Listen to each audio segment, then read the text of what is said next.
सह्याद्रीची पर्वतरांग आणि त्याच्या कुशीमध्ये असणारं धरण हे पर्यटकांचा आकर्षणाचा बिंदू ठरला आहे. सो आपण बोलतो आहोत खोर्निंकोमधील धरणाबद्दल, जे पाहायला अनेक पर्यटक इथे येत असतात. तर सुरुवातीला आपण आलो भांबेडमध्ये. तर आज भांबेडचा मित्रांनो बाजार असल्यामुळे गर्दी खूप दिसते. तर मला हवं असणारं काही साहित्य मी घेतलं, म्हणजे ब्रश वगैरे घेतले आणि सुरुवातीला एका सुंदर अशा ठिकाणी येऊन थांबलो. गाडीवरून जात असताना आपल्याला एक अचानक धबधबा दिसलाय. तर आपल्याला माहित नाही नेमका तो कोणत्या ठिकाणचा धबधबा आहे.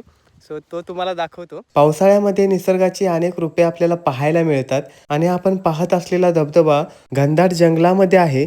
त्यासोबतच आपण पाहिलं तर तो खूप उंचावरून कोसळतो आहे. तो माचाळचा धबधबा, तिथून माचाळ जवळ आहे. तो कुठल्या वाडीतला?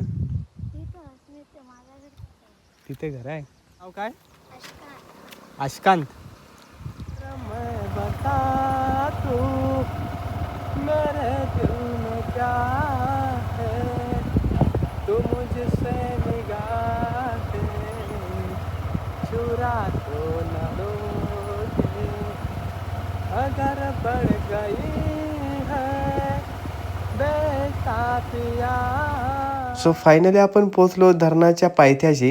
ह्या एकदम आडस अशा स्पॉटवर, जेथून धरणाचा आकर्षणाचा बिंदू असणारे पाण्याचे छान टप्पे इथे दिसतात. तर मित्रांनो, या स्पॉटचं आपण पेंटिंग करायचं असं ठरवून आलो होतो.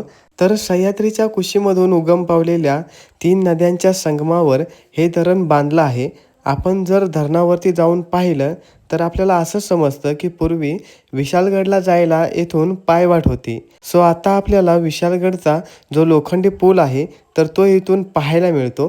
बाकी आपण जसं पेंटिंग करायला सुरुवात केली तसे अनेक पर्यटक आपलं पेंटिंग पाहायला येत होते.